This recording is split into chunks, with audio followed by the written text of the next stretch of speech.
Mi hijo me llamó madre tóxica por no comprarle un auto, pero cuando su hermano me contó quién realmente lo quería, todo cambió.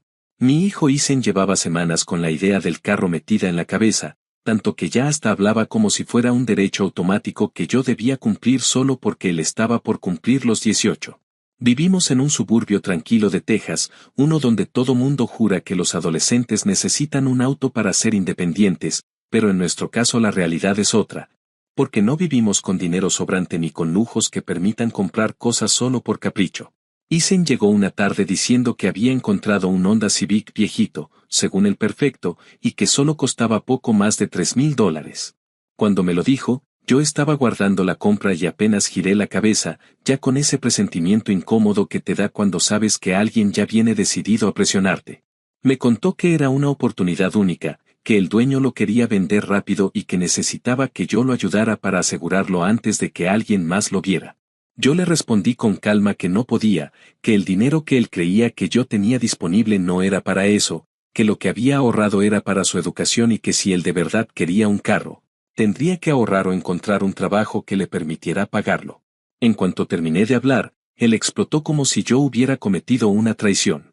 Me dijo que yo no entendía nada, que todas las mamás ayudaban a sus hijos, que él merecía tener un carro como cualquier otro chico de su edad, y lo peor fue que me llamó una madre tóxica y controladora. Como si yo llevara años manipulando su vida. Esa palabra me cayó como un balde de agua fría. Nunca me consideré una madre perfecta, pero nunca pensé que uno de mis hijos llegaría a verme como alguien que lo quiere joder. Intenté explicarle que no tenía sentido gastar nuestros ahorros en algo que ni siquiera era una necesidad real, pero Isen ya estaba alterado y no quería escuchar nada. Se fue a su cuarto dando portazos y no volvió a salir el resto del día. Lo dejé tranquilo porque no quería convertir la situación en una pelea eterna, pero esa noche, mientras guardaba los platos, llegó Liam, mi hijo menor, y se sentó en la mesa con esa cara que pone cuando sabe algo grave. Me dijo muy despacio que necesitaba contarme algo, pero que por favor no le dijera a Isen que él me lo había dicho. Ahí supe que lo que venía no era cualquier cosa. Liam me dijo que el carro que Isen quería no era para él, o al menos no como yo creía, que en realidad la novia de Isen lo estaba presionando desde hacía meses para que consiguiera un carro que ella pudiera usar. Según Liam, ella decía que un hombre de verdad debía demostrar que podía mantener a su pareja y que no tenía sentido que ella siguiera tomando autobuses cuando Isen tenía mamá con dinero, así lo dijo. Como si yo fuera su cajero automático personal. No voy a mentir, sentí rabia, tristeza y un cansancio que me pegó en los huesos. Isen apenas está terminando la preparatoria, no tiene trabajo estable. No tiene idea de cómo funcionan las finanzas y de pronto estaba dispuesto a comprometer dinero que yo llevaba años cuidando para darse el lujo de quedar bien con una chica a la que nunca le he tenido buena espina. Me encerré en mi cuarto un rato, respirando hondo para no ponerme a llorar de pura frustración. La idea de que mi hijo, el mismo que he llevado a la escuela, que he cuidado cuando se enferma, que he defendido de maestros injustos y he acompañado en todo. Ahora me trate como si fuera una especie de villana en su historia de amor barato, me partió el alma. El siguiente día intenté hablar con él. Le dije que necesitaba que fuera honesto y que me dijera si el carro realmente era para él o si estaba tratando de complacer a su novia. Me respondió muy molesto, diciendo que no era asunto mío y que mi necesidad de meterme en su vida era exactamente por lo que me llamaba tóxica.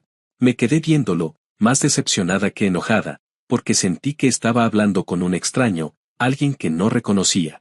Intenté explicarle que yo no estaba en contra de que él quisiera un carro, sino en contra de que yo tuviera que financiar las decisiones de una persona que ni siquiera vive bajo mi techo. Pero él no quiso escuchar nada, me echó en cara que yo siempre tenía excusas y salió de la casa diciendo que estaba harto. Esa noche no regresó. Y aunque quise llamarlo varias veces, me detuve, porque algo dentro de mí sabía que si yo seguía cargando con sus consecuencias, él nunca iba a aprender nada. A la mañana siguiente llegó solo para tomar algunas cosas y se fue otra vez sin hablarme.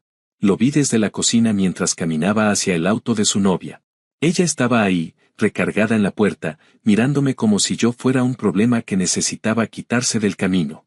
En ese momento entendí que las cosas habían llegado demasiado lejos y que lo que él veía como toxicidad no era más que yo negándome a ser utilizada. Pero aún así, duele que te lo diga tu propio hijo. No tengo idea de qué va a pasar. Solo sé que nada justifica que mi hijo piense que mi trabajo en esta vida es pagar los caprichos de una relación que él ni siquiera entiende del todo. Me siento traicionada, no solo por él, sino por la facilidad con la que repitió palabras que claramente no nacieron de él. Y aunque intento mantener la calma, algo dentro de mí presiente que esto apenas es el inicio de un desastre más grande que todavía no alcanzo a ver. Actualización 1. Habían pasado aproximadamente 2 días desde que Isen salió de la casa con esa mezcla de enojo y superioridad que solo los adolescentes enamorados y manipulados pueden sostener sin quebrarse. Yo quise pensar que regresaría al amanecer con la cabeza más fría, pidiendo hablar o al menos dispuesto a escuchar, pero no pasó. El primer día no supe nada de él. Ni un mensaje, ni una llamada, ni siquiera un rastro en redes. Me repetí varias veces que no debía entrar en pánico, que él tenía casi 18 y que, aunque estaba actuando con una inmadurez tremenda, sabía cómo moverse por la ciudad. Pero también pensé en todo lo que no sabía cómo administrar dinero, no sabía poner límites, no sabía reconocer cuando alguien lo estaba usando. Quizá yo misma había contribuido a eso, creyendo que protegerlo era suficiente. Esa primera noche dormí poco, no por miedo a que le pasara algo terrible, sino por la sensación de abandono que se me pegó en el pecho, como si mi propio hijo hubiera decidido que ya no valía la pena escucharme. El segundo día por la tarde, mientras preparaba algo para que Liam cenara antes de ir a su práctica de atletismo, escuché la voz de mi vecino llamándome desde la entrada. Me dijo que había visto a Isen subirse al auto de su novia por la mañana, que ella lo recogió desde la esquina porque él no quería que yo lo viera. Aquello me hizo un nudo en la garganta. No era que estuviera en peligro, era que lo estaba viendo convertirse en alguien que se escondía de mí como si yo fuera una amenaza. Ese mismo día, Liam llegó de la escuela con una expresión tensa. Me dijo que no había querido decir nada, pero que uno de los amigos de Isen le contó que él estaba quedándose en un departamento pequeño que la novia compartía con 2 compañeras de trabajo. Al parecer era un lugar sin mucho espacio, con problemas de humedad y ubicado en una zona que yo conocía bien porque durante un tiempo trabajé cerca y sabía que de noche no era precisamente segura. Liam me pidió que no lo regañara por habérmelo dicho, y yo solo pude abrazarlo, aunque él se encogió un poco porque a su edad ya empieza a sentirse raro con demasiada cercanía física. Ese mismo anochecer pensé seriamente en llamar a la novia de Isen para pedirle que al menos me confirmara que él estaba bien. Pero apenas agarré el teléfono me imaginé su voz condescendiente, esa actitud altanera que vi el día en que recogió a Isen frente a la casa y me miró como si yo fuera un obstáculo. Cerré la pantalla y decidí no hacerlo. No iba a darle a esa muchacha la satisfacción de verme preocupada.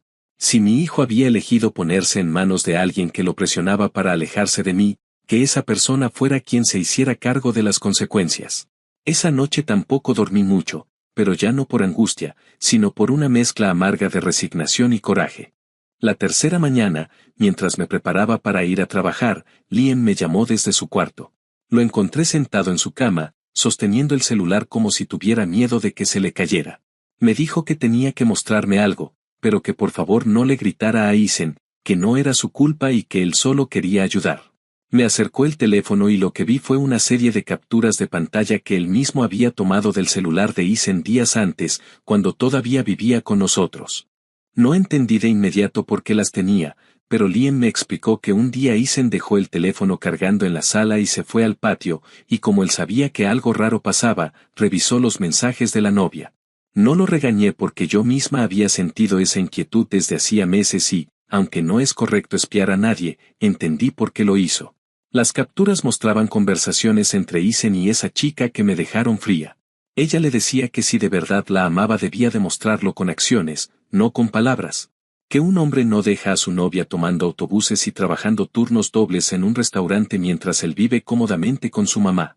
Le repetía una y otra vez que si no podía ayudarla a tener un auto, entonces no tenía por qué seguir con ella, que no iba a desperdiciar su juventud con alguien que no estuviera dispuesto a invertir en la relación.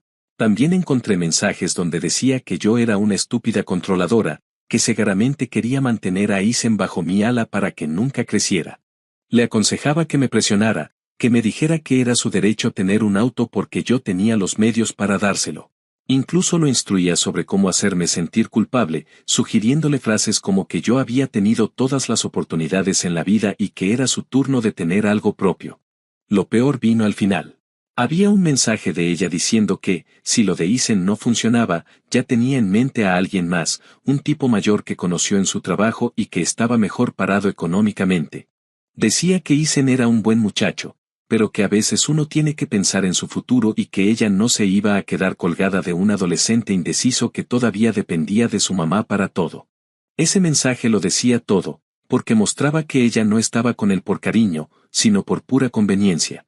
Y mi hijo, cegado por la idea de sentirse adulto y necesitado, no se daba cuenta de que lo estaban usando como si fuera una herramienta.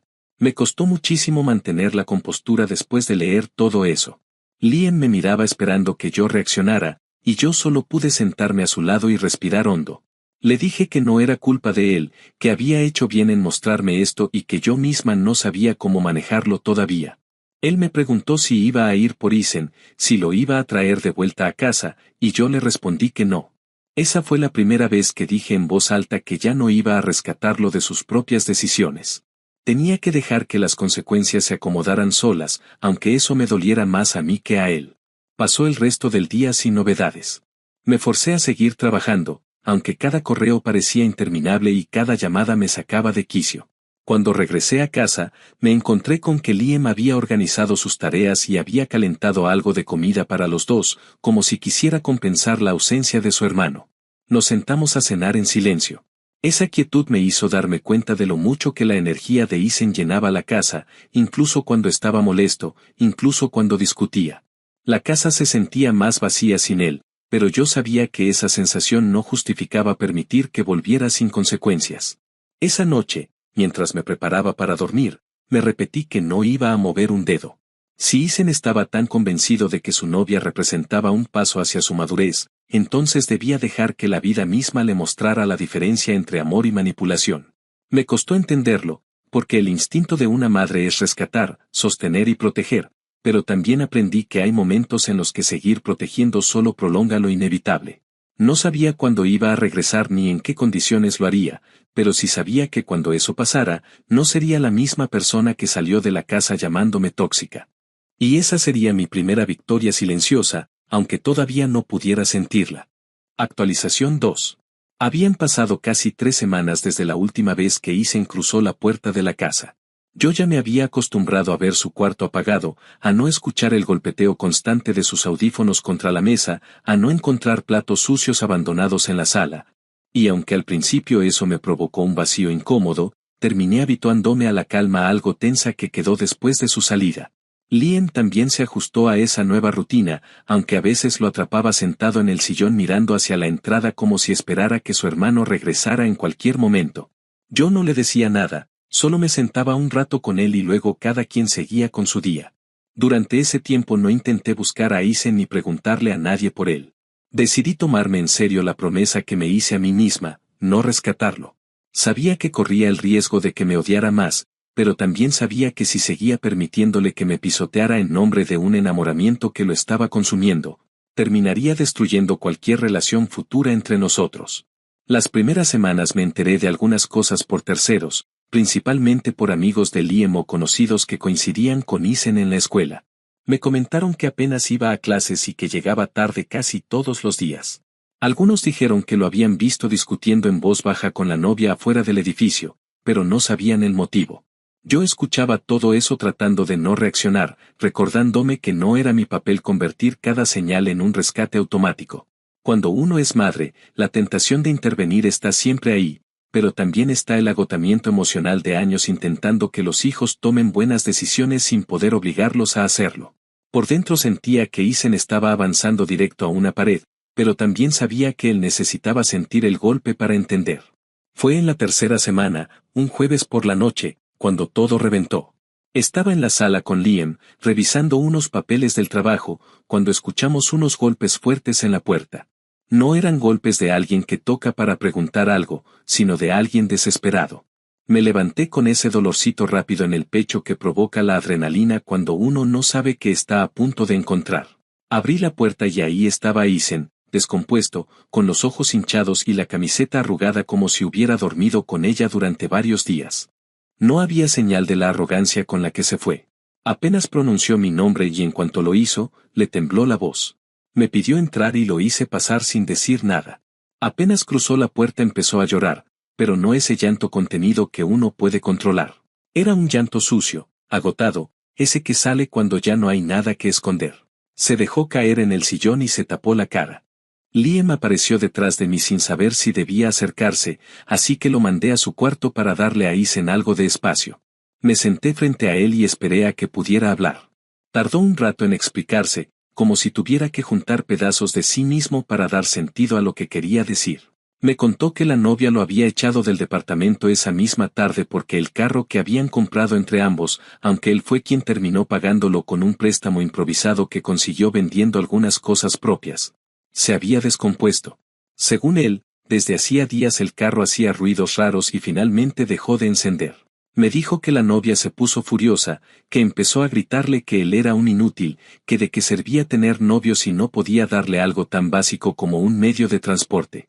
A medida que Isen hablaba, supe exactamente qué había pasado incluso antes de que lo dijera. La novia no quería un novio, quería una billetera. Cuando el carro falló, él dejó de servirle. Él dijo que ella le exigió que buscara la manera de reparar el carro inmediatamente, que no le importaba si tenía que pedir dinero o trabajar más horas, que debía responsabilizarse como un hombre y actuar. Cuando él le respondió que no tenía cómo, que no tenía dinero y que no podía seguir faltando a clases para trabajar turnos extra, ella lo llamó un niño inútil. Según Isen, la discusión terminó en que ella le dijo que no quería cargar con alguien que no podía ofrecerle una vida decente, y que mejor se fuera antes de que ella perdiera más tiempo. No sabría describir la mezcla de emociones que sentí mientras lo escuchaba. Parte de mí quería abrazarlo, pero otra parte estaba tan cansada y tan lastimada por las últimas semanas que simplemente me quedé en silencio, dejándolo hablar sin intentar suavizar nada. Después de explicarme lo ocurrido, me miró con esa cara que ponen los adolescentes cuando intentan recuperar algo que ellos mismos rompieron. Me dijo que no tenía a dónde ir, que necesitaba quedarse aquí unos días, que pronto solucionaría todo. Yo le dije que podía quedarse, porque al final de cuentas esta era su casa, pero también le dejé claro que teníamos que hablar de lo que había pasado. Isen me dijo que necesitaba dinero para reparar el carro y que quizá yo podía ayudarle, que no tenía que pagarlo todo, pero que él haría el esfuerzo de cubrir una parte más adelante. Lo escuché con calma y le pregunté para qué quería reparar ese carro si ni siquiera era solo suyo, si en cuanto volviera a funcionar la novia lo usaría como antes. Él se puso tenso, como si mis palabras fueran un ataque personal, y me dijo que ella no era una mala persona, que solo estaba estresada y que había reaccionado mal. Yo le pregunté si de verdad quería volver con ella después de lo que había pasado, y él me respondió que sí, que la amaba y que no quería perderla. Era doloroso oírlo justificarse así, viendo que él todavía no entendía que lo estaban utilizando. Me pidió entonces que por lo menos financiara la mitad de la reparación. Me dijo que yo tenía ahorros, que no era justo que lo dejara tirado en su peor momento, que él no me había pedido nada en mucho tiempo. Esa parte me dolió porque se notaba que estaba repitiendo las mismas palabras que ella le había dicho semanas atrás. No supe si era consciente de eso o si ya no distinguía entre sus propios pensamientos y los que ella le había metido en la cabeza. En ese momento respiré hondo y fui por mi celular. Entré a la carpeta donde tenía guardadas las capturas de pantalla que Liam me había mostrado, aquellas conversaciones donde la novia le decía a Isen cómo manipularme, donde se burlaba de mí y donde lo llamaba un tonto manejable. Me senté junto a él y le entregué el teléfono. Le dije que leyera todo sin interrumpirme.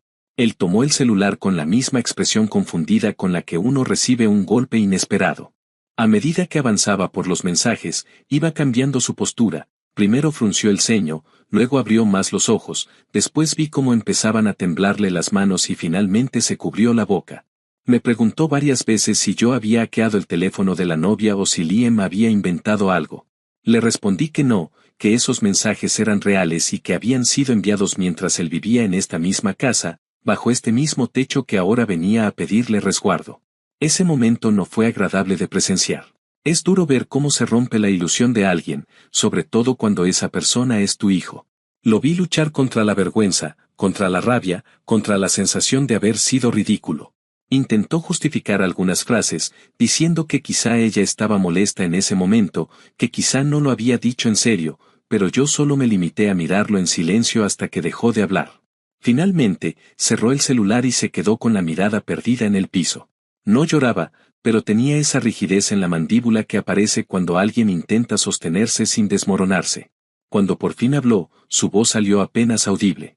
Me dijo que no sabía que ella pensaba así, que jamás imaginó que lo viera como un plan de emergencia económico, que él de verdad creyó que tenían una relación seria.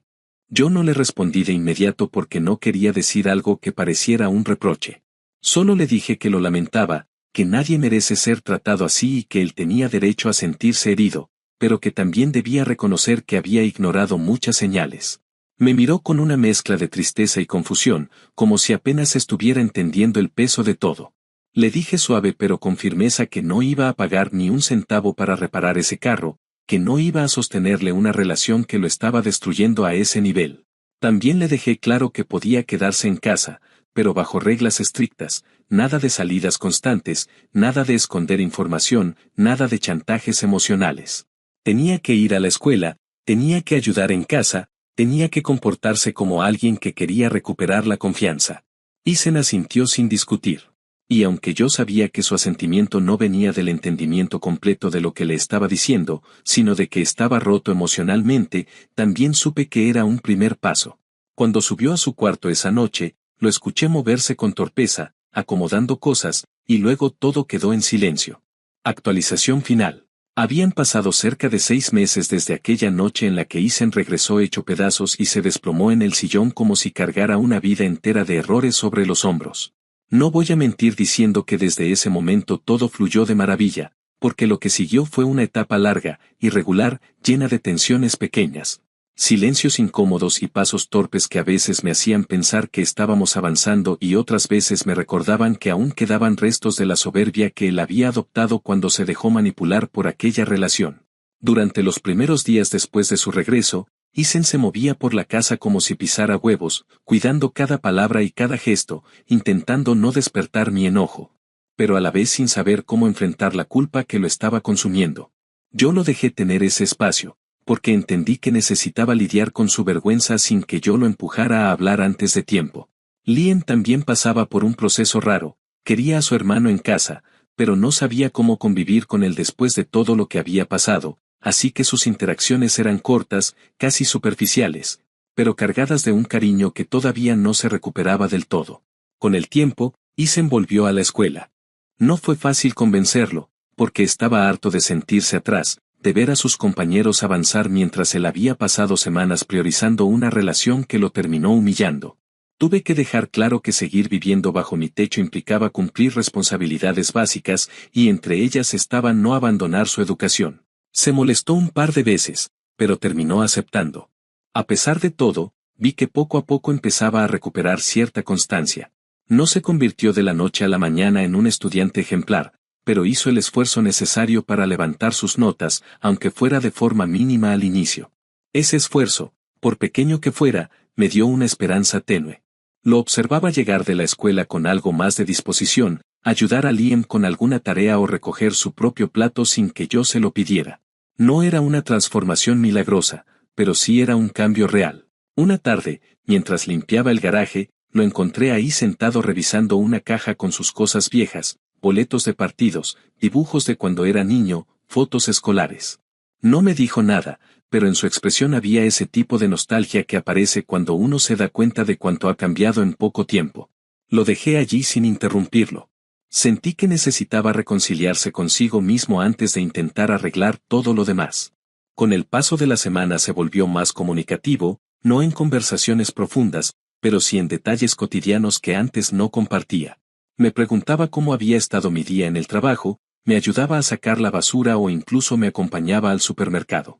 Esos gestos simples me hicieron ver que él estaba intentando reconstruir un puente sin esperar aplausos. Sin embargo, no todo era estable. Hubo días en los que lo encontré revisando su teléfono con ansiedad, como si esperara que la novia apareciera de un momento a otro. Y aunque nunca lo dijo directamente, sé que durante un tiempo tuvo la tentación de escribirle. En más de una ocasión me pidió opinión sobre si debía cerrar bien la historia o solo quedar en buenos términos, y yo, sabiendo que eso era una puerta directa para que ella volviera a manipularlo, Le dije que él ya había visto suficiente, que a veces cerrar algo no significa hablar una última vez, sino aceptar que no hay nada más que rescatar. No le gustó mi respuesta, pero tampoco insistió. Lo vi quedarse un momento en silencio, mirando su teléfono como si fuera un enemigo, y luego lo guardó en el bolsillo sin más. Fue a finales del cuarto mes cuando comenzó a trabajar en una tienda de deportes. Quería ahorrar algo de dinero para comprarse su propio carro, esta vez sin involucrar a nadie más. Estaba decidido a que fuera completamente suyo y a no repetir la historia del vehículo que terminó como símbolo de una relación que nunca debía haber existido. Cuando consiguió el trabajo se le notaba un orgullo que hacía mucho no veía en él. Llegó esa tarde, tiró la mochila en el sillón y me contó que lo habían contratado casi de inmediato. No era un gran salario, pero para él representaba independencia y, sobre todo, dignidad recuperada. Le dije que me alegraba, pero también que debía ser responsable con su tiempo y no descuidar la escuela, porque si empezaba a claudicar en una de las dos cosas, todo el progreso se desmoronaría. Asintió, quizás no del todo convencido, pero dispuesto a intentarlo. Durante ese tiempo, yo también había tomado una decisión importante, no iba a darle acceso a su fondo universitario hasta que demostrara con hechos que podía ser responsable. Esa decisión no fue impulsiva ni punitiva, fue una forma de proteger su futuro y de enseñarle que las oportunidades no se regalan cuando se usan para dañar a uno mismo. Una noche, mientras estábamos los tres cenando, le expliqué que ese dinero estaba congelado por ahora y que no iba a considerarlo disponible hasta que él cumpliera ciertas condiciones. Le dije que no eran pruebas imposibles, pero sí necesarias, mantener la escuela, conservar su trabajo, ahorrar una parte de sus ingresos y, sobre todo, demostrar que sabía tomar decisiones que no lo llevaran directo al desastre. Él no lo tomó mal, pero tampoco lo aplaudió. Se quedó pensando un tiempo largo antes de decir que lo entendía, y esa fue la primera vez en meses donde no intentó debatir ni reclamar derechos que no había ganado. A mediados del quinto mes ocurrió algo que no esperaba. Isen llegó un día más temprano de lo habitual y se quedó parado en la cocina sin saber por dónde empezar. Yo pensé que vendría con alguna noticia del trabajo o de la escuela, pero se quedó ahí callado hasta que se decidió a hablar. Me dijo que había conocido a alguien, no como novia ni como nada serio, solo una compañera nueva de su salón con la que platicaba a veces. Me dijo que era amable y que no lo presionaba a nada. Lo mencionó con una voz que no era de emoción exagerada, sino de cautela, como quien teme volver a cometer los mismos errores. Yo no reaccioné con alegría ni con advertencias, solo le dije que tomara las cosas con calma y que no se pusiera expectativas que no pudiera sostener. Más tarde entendí que esa conversación fue importante porque significaba que ya no estaba atrapado en la misma dinámica emocional que lo había hundido antes. Fue hasta el sexto mes cuando ocurrió la confrontación final, una que, en otra época, me habría hecho perder la paciencia por completo. Isen entró a mi cuarto una noche y me dijo que quería mudarse. Según él, ya estaba listo para vivir por su cuenta y solo necesitaba un poco de ayuda para asegurar un depósito. Lo escuché con atención, tratando de no reaccionar inmediatamente. Me explicó que había encontrado un lugar barato donde vivir, que quizás compartido con uno o dos compañeros, y que eso le permitiría ahorrar para un carro más pronto. Pero mientras hablaba, noté algo en su tono, una inseguridad que me hizo sospechar. Cuando le pregunté si esto tenía que ver con alguna persona en particular, terminó confesando que estaba considerando mudarse porque no quería sentir que yo seguía dirigiendo su vida. Esa frase, tan parecida a las que usó meses atrás cuando repetía ideas de su exnovia, me encendió las alarmas. No le grité ni le prohibí nada. Solo le dije que si quería mudarse tenía todo el derecho, pero que esta vez no iba a rescatarlo si se estrellaba. Le expliqué que no iba a pagar depósitos, ni muebles, ni emergencias. Le dije que si se iba, sería con sus propios recursos y con la madurez suficiente para sostenerse sin culpar a nadie cuando las cosas se complicaran. Esa conversación fue larga y pesada. Hubo momentos en los que su frustración se asomó y pensé que volveríamos al punto donde me decía que yo era tóxica por no darle lo que él pedía. Pero no ocurrió. Se quedó callado un rato y luego, con un tono cansado, dijo que tal vez todavía no era el momento de mudarse. Esa fue la primera señal clara de que había madurado. No fue un gesto dramático ni un discurso profundo, pero sí una aceptación honesta de sus límites. A partir de ahí, nuestra relación empezó a acomodarse de forma distinta, menos torpe y más sincera. No nos convertimos en una familia perfecta de la noche a la mañana, pero por primera vez en mucho tiempo sentí que Isen me escuchaba sin estar filtrando mis palabras a través de ideas prestadas. Y así llegó la verdadera venganza, pero no una venganza fría o malintencionada, sino la única que realmente funciona cuando un hijo ha perdido el rumbo, dejar de salvarlo y permitir que aprenda a sostenerse solo. Lo observé crecer, equivocarse y reconocer sus errores sin descargar su frustración sobre mí. Hoy sigue en casa, pero con metas más claras y una independencia que él se está ganando con esfuerzo, no con exigencias injustas. Y aunque todavía hay días complicados, sé que la carga ya no recae completamente